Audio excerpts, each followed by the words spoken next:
2월 25일 금요일 아침입니다. 오늘 하루도 말씀과 함께 나아가는 한 걸음 한 걸음 동행하는 큐티 가족들 모두가 되실 수 있기를 축복합니다. 오늘 말씀은 누가복음 16장 1절에서 18절입니다. 또한 제자들에게 이르시되 어떤 부자에게 청지기가 있는데 그가 주인의 소유를 낭비한다는 말이 그 주인에게 들린지라. 주인이 그를 불러 이르되 내가 네게 대하여 들은 이 말이 어찌 됨이냐. 내가 보던 일을 세마라 청지기 직무를 계속하지 못하리라 하니, 청지기가 속으로 이르되 주인이 내 직분을 빼앗으니 내가 무엇을 할까. 땅을 파자니 힘이 없고 빌어먹자니 부끄럽구나. 내가 할 일을 알았도다.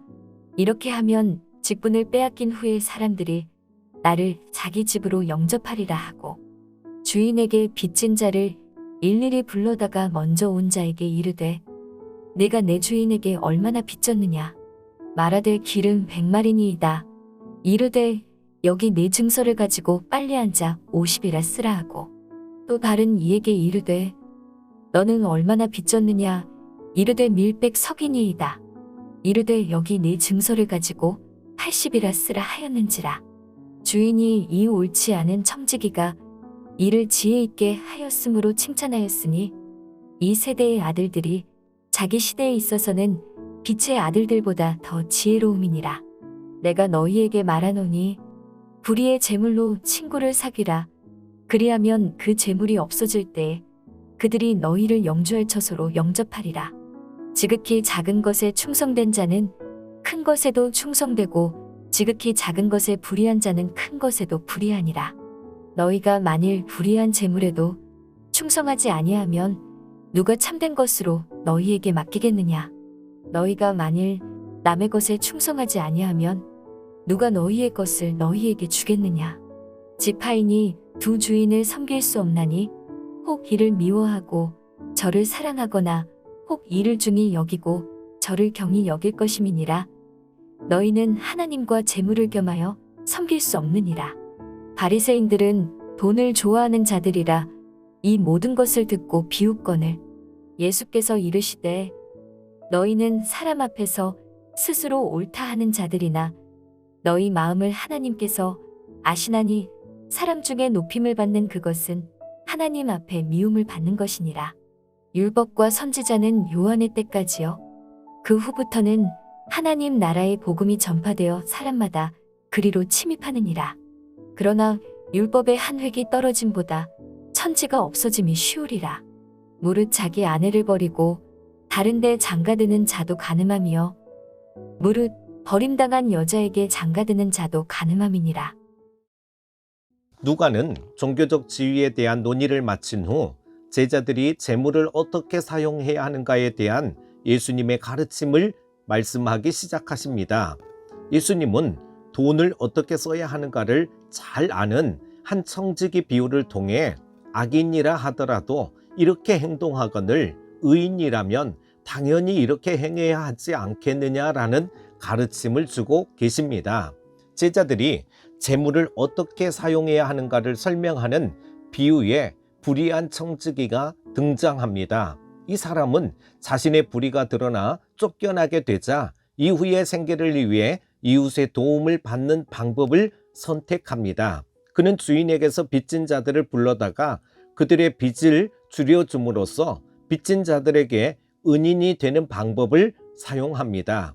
당시의 이자율은 상당히 높아서 밀이나 기름을 빌려주고 50% 이상의 이자를 받는 경우가 비일비재했습니다. 그러나 율법은 이자를 받지 말라고 가르치고 있습니다.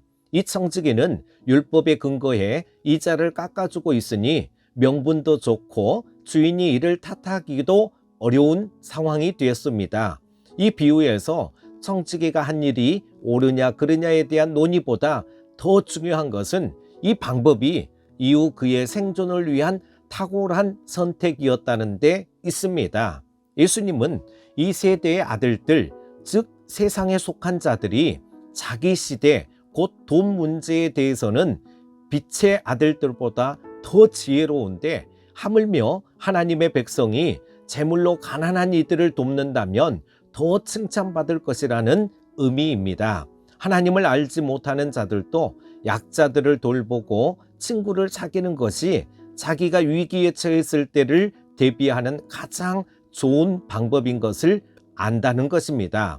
하나님의 백성에게 사회적 약자를 돌보는 일은 그 자체로 주님의 명령에 순종하는 것일 뿐 아니라 우리가 세상에서 안전하고 평안하게 살아갈 수 있는 길이기도 하는 것입니다. 예수님은 재물을 바르게 사용하는 일은 지극히 작은 일이며 이런 일에 충성해야만 하나님 나라의 큰 일을 감당할 수 있다고 하십니다.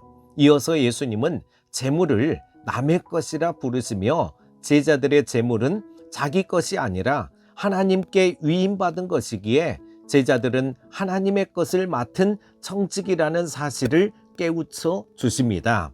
청지기로 부름받은 주님의 제자는 하나님을 섬길 때 재물을 겸하여 섬길 수 없다는 사실을 철저히 기억해야 합니다. 자신에게 맡겨진 재물이 하나님의 것임을 인정하지 않는다면 재물을 섬기며 살아갈 것입니다.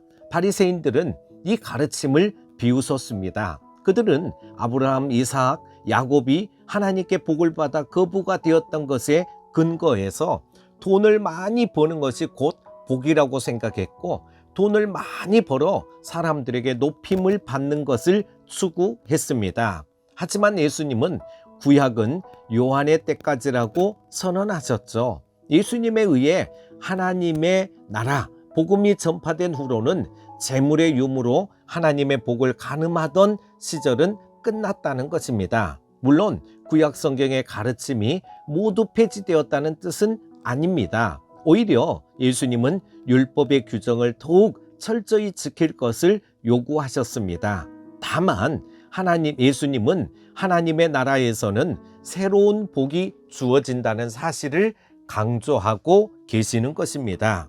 사랑하는 큐티 가족 여러분, 오늘 제목은 돈을 이렇게 쓰는 것입니다 라고 정해 보았는데요.